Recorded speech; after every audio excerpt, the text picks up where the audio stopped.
What's good, everyone?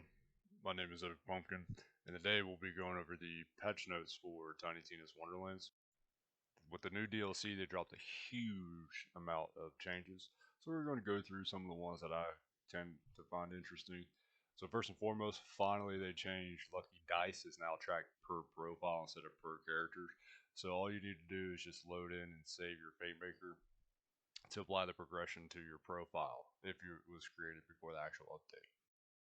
So I know a lot of people, myself included, wanted to rename your pets. That's now a thing as well.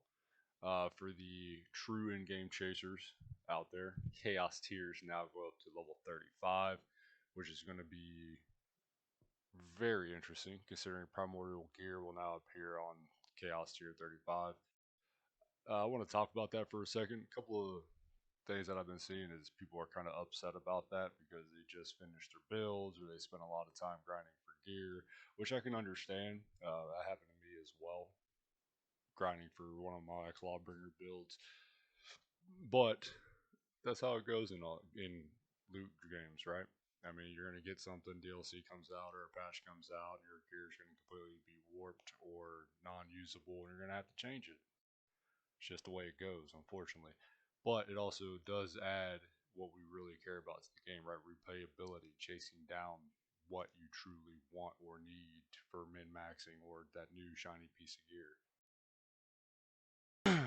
Going along with that, though, the Moon Orb currency for enchanting has been adjusted. So a lot beforehand, the grind for Moon Orbs was really slow. The only way to get them was to farm through the Chaos Chamber, right? Fighting bosses, everyone should know that.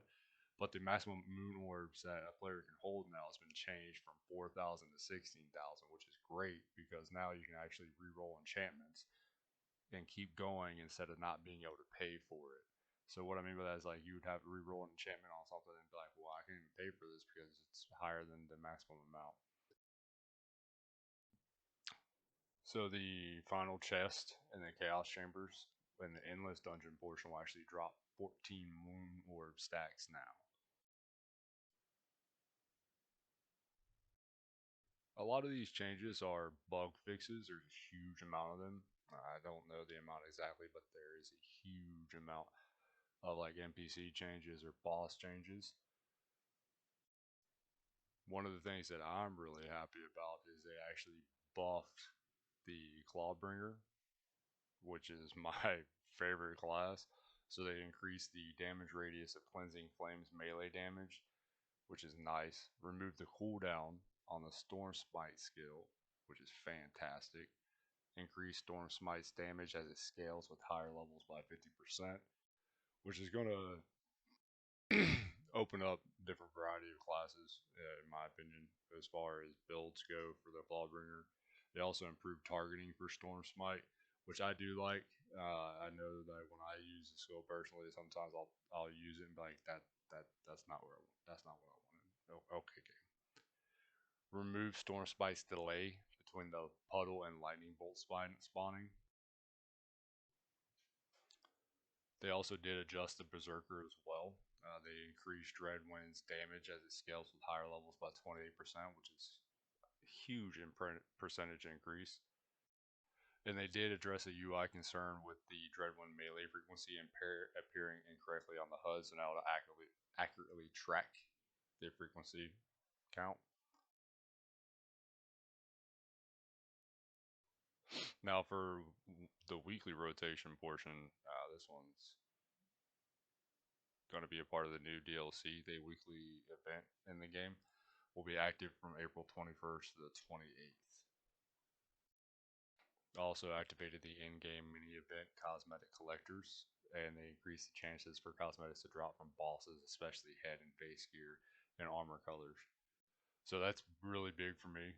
Everyone knows that the aesthetics of any loot game is where the grind really is. Like you get to a point where stats don't matter. The gear you has is optimized as far as weapons go, but cosmetically that's where it really shines. Because eventually the meta will shift and people will use the same builds or very similar builds, and the only way to differentiate yourself is through cosmetics. I will leave a link in the video box below so you guys can check out the rest of the patch notes, but that was just a few that I wanted to touch on. Like I said, there's a huge amount I could go into, but it would take all day.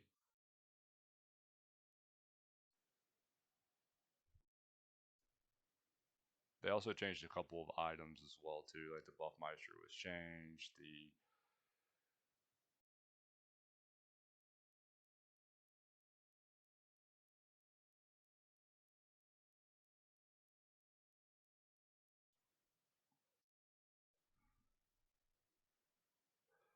But like I said, check out the link in the description so you can get up to date on the rest of the changes.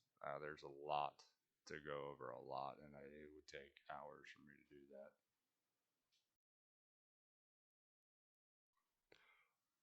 But that'll wrap up the video for the DLC patch notes. If you guys did enjoy it, please do hit that subscribe button. And as always, peace.